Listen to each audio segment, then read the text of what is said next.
Isang araw ako'y nadalaw sa bahay tambakan.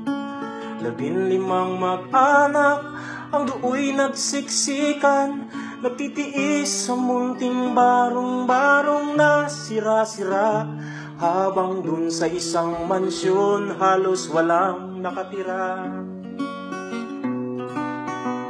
Sa init ng tabla't karton, sila do'y nakakulong. Sa init ng yerong kalawang at sira-sirang bubong. Pinagtagpi-tagping basura, pinatungan ng bato. Hindi ko maintindihan bakit ang tawag sa ganito ay bahay.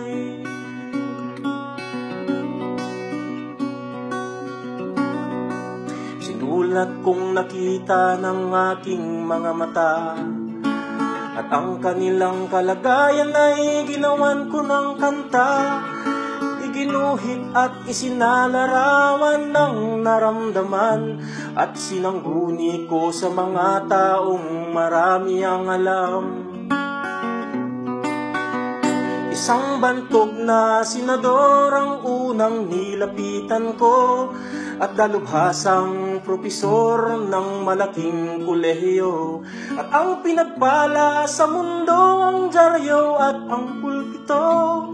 Lahat sila'y nagkasundo na ang tawag sa ganito ay bahay.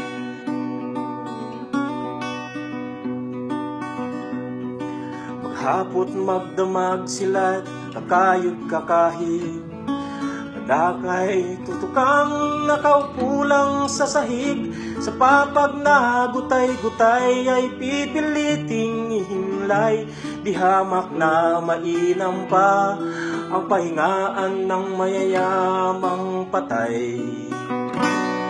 Baka naman isang araw kayo doon ay maligaw, mahipon at maamoy, marinig at matanaw.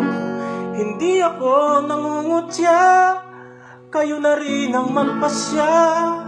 Sa palagay ninyo kaya ito sa mata ng may likha